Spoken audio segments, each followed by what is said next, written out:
E aí, tudo bem? A gente já parou para pensar por que de repente os preços no mercado sobem ou por que os juros do cartão de crédito parecem mudar do nada? Pois é, nesta análise aqui a gente vai desvendar exatamente isso, como as grandes decisões do governo e do Banco Central afetam diretamente o nosso bolso. E para fazer isso bem direitinho, vamos nos basear na excelente aula do professor Rafael Vasconcelos sobre o tema. Bom, vamos direto ao ponto com aquela pergunta que, todo mundo se faz. Por que as coisas parecem que estão sempre ficando mais caras? E quem, afinal de contas, tem o poder de controlar isso? A resposta, adianto logo, vai muito além de um simples é o governo. Envolve umas ferramentas bem específicas e, olha, muito poderosas. E aqui está o ponto crucial, gente. A economia de um país não é tipo o clima, sabe? Algo que simplesmente acontece. Não. Ela é, em grande parte, gerenciada. Pensa assim, o governo e outras instituições são como pilotos de um avião.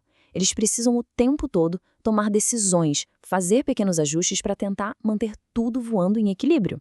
E o nome que a gente dá para todo esse conjunto de decisões, para essa verdadeira caixa de ferramentas que gerencia a economia, é justamente política macroeconômica. Então, bora abrir essa caixa e ver o que tem lá dentro? De um jeito bem simples, a gente pode pensar na política macroeconômica como o manual de instruções da economia de um país. É basicamente o conjunto de estratégias que se usa para tentar guiar a economia na direção certa. E olha, essas ações não são feitas ao acaso, não. Elas têm metas muito claras, super importantes. O grande objetivo é o quê? Manter os preços sob controle, ou seja, controlar a inflação. Garantindo que o máximo de gente possível tenha emprego, fazer o país crescer de um jeito sustentável e, claro, tentar evitar aquelas grandes crises econômicas que ninguém quer.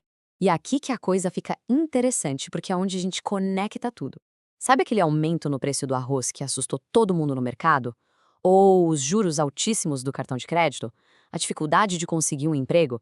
Pois é, tudo isso, no fim das contas, está diretamente ligado a essas decisões de política macroeconômica. Beleza, então vamos lá abrir a nossa caixa de ferramentas e pegar a primeira delas. A gente está falando da política fiscal. E um jeito bem fácil de pensar nela é imaginar que ela controla a carteira do governo. E o que é isso, basicamente? A política fiscal lida com duas coisas principais. Primeiro, quanto dinheiro o governo gasta, sabe? Com saúde, educação, obras públicas. E segundo, de onde vem esse dinheiro? Que é, claro, da arrecadação de impostos que todo mundo paga. Ok, e o governo pode usar essa ferramenta de duas maneiras, que são basicamente opostas. De um lado, se a economia está meio fraca, sabe, meio parada, ele pode adotar o que a gente chama de política expansionista, ou seja, ele gasta mais e corta impostos para injetar dinheiro e dar um gás na atividade. O risco, isso pode aumentar a inflação. Agora, do outro lado, se a inflação é que está fora de controle, aí ele faz o contrário, uma política contracionista. Ele corta gastos, pode aumentar impostos, tudo para dar uma esfriada na economia. O problema aí é que isso pode acabar freando o crescimento por um tempo. Para ficar mais claro, vamos ver um exemplo bem prático de uma política expansionista. Imagina que o governo decide investir pesado na construção de novas estradas. Para isso, o que acontece? Ele contrata construtoras. Essas empresas, por sua vez, precisam contratar mais gente, engenheiros, operários, motoristas. Com mais gente empregada e com salário no bolso, essas pessoas começam a consumir mais no dia a dia, e isso vai movimentando toda a economia. Certo, agora vamos para a segunda grande ferramenta da nossa caixa. E essa aqui, atenção, não é controlada diretamente pelo governo, mas por uma outra entidade muito, muito poderosa. A gente está falando da política monetária. Olha que interessante a diferença. Se a política fiscal mexe na carteira do governo, a política monetária é quem controla a torneira do dinheiro que circula na economia. É ela que define quanto dinheiro tem por aí e, principalmente, qual o custo para pegar esse dinheiro emprestado. E quem está no comando disso tudo é o Banco Central. E o Banco Central, claro, tem os seus próprios instrumentos para trabalhar. O mais famoso de todos, que a gente ouve falar toda hora no jornal, é a taxa básica de juros, a famosa Selic. Ela é a referência para todos os outros juros do país. Mas não é só isso. O Banco Central também pode literalmente emitir mais dinheiro ou criar regras que tornem mais fácil ou mais difícil pegar um empréstimo.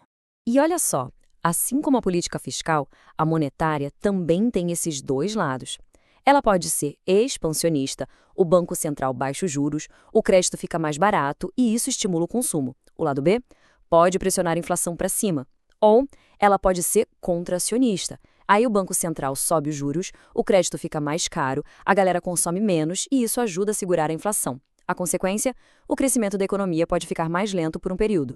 Esse fluxo aqui mostra direitinho como a coisa funciona na prática. Passo 1. O Banco Central sobe a Selic. O que acontece em seguida? Imediatamente, os juros para financiar um carro, para parcelar uma geladeira, tudo sobe.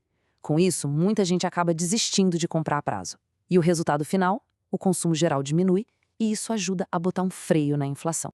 Então, respondendo à pergunta, por que fica mais difícil comprar a prazo quando os juros sobem? É simples. Porque o aluguel do dinheiro, que é o juro, fica mais caro. O valor final que se paga por aquele produto parcelado aumenta bastante. E muitas vezes a parcela simplesmente não cabe mais no orçamento. Bom, agora que a gente já entendeu as duas ferramentas, que tal colocar elas lado a lado para a gente ver bem as diferenças? É quase como um duelo de políticas. Essa tabela aqui resume tudo de um jeito perfeito. Vamos lá. Quem controla a política fiscal? O governo. E a monetária? O Banco Central. O que a fiscal controla? Gastos e impostos. Já a monetária controla dinheiro e juros. E onde cada uma atua? A fiscal no orçamento público, a monetária no sistema financeiro. Fica bem claro, né? Mas, sabe, apesar da gente chamar de duelo, não precisa ser sempre uma briga. Muito pelo contrário. O cenário ideal é que essas duas políticas conversem, que elas trabalhem em harmonia, de forma coordenada. Porque no fim do dia, as duas estão buscando o mesmo grande objetivo: a estabilidade e o crescimento da economia. E para a gente terminar, fica essa provocação para a gente pensar. Se uma política controla o cofre do país e a outra controla a torneira do dinheiro, quem é que tem de verdade a chave para uma economia ideal, equilibrada? A resposta, como a gente viu, talvez não esteja em uma única chave, mas sim no equilíbrio super delicado entre esses dois poderes gigantescos.